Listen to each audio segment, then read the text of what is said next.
there are candidates for president and members of Congress, Republicans and Democrats, who have suggested that the Middle East was better off and that the world was better off with not just Saddam Hussein in power, but Saddam Hussein and Bashar al-Assad and the strongmen who really characterized the Middle East for the last half century. Right. What do you say to that? Well, that may make sense, 50 years ago.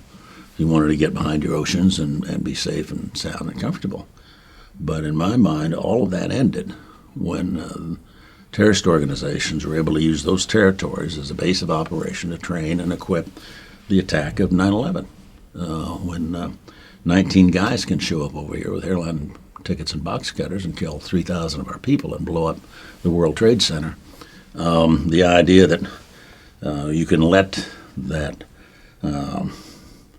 set of, what do you want to call them, dictators. Point is that Afghanistan, for example, had become a safe harbor for al-Qaeda. And Syria now is a safe harbor for ISIS. We know they're trying to attack us. They want to hit us in the homeland. They've already launched attacks that have threatened us and our friends and allies, bombing the buses in London, for example, or what happened in France a short time ago. And they've done it here in the United States.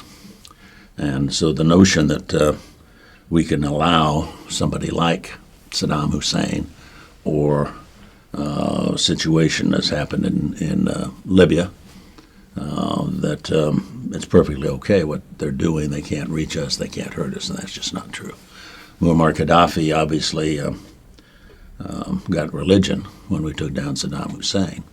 If we hadn't done that, if he'd been allowed to develop his nuclear program, then he was overthrown by ISIS, then the debate would be, well, who's got the nukes?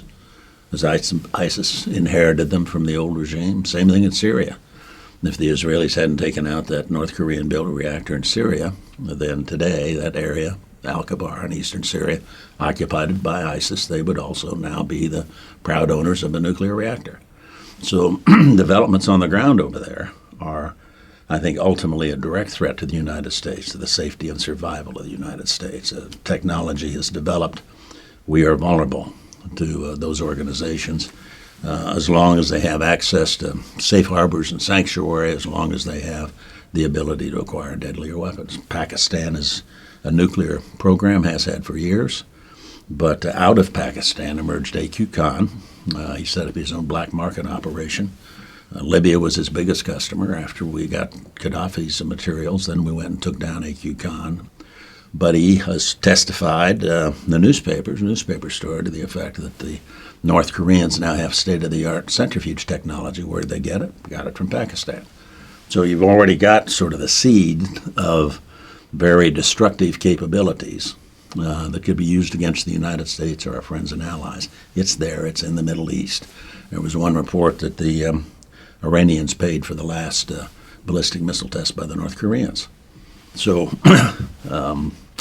the ability for us to say, well, it's okay if Saddam stays in power, he's going to mess with weapons of mass destruction. And he had before. You can argue about how much was there when we went in '03, but there's no question he's been involved previously, that he's had them and used them. Or the Libyan program, or the Iranian program, or the Pakistani program. It's a place we have to be involved. We're far beyond the point when you could look at it as a remote part of the world and it's all right if there's some dictator over there mistreating these people. It's about our safety and survival as a nation. Was it a mistake for the United States and NATO to help take out Muammar Gaddafi? I wasn't involved at that point. I'd left the government, and so I don't know everything there is to know about it. Gaddafi had, to some extent, come around in the sense that he had surrendered his nuclear materials to us. And I just, as not having been part of the process, I'm reluctant to pass judgment on it. I think the follow-through, obviously, has been the destruction of Gaddafi and his regime.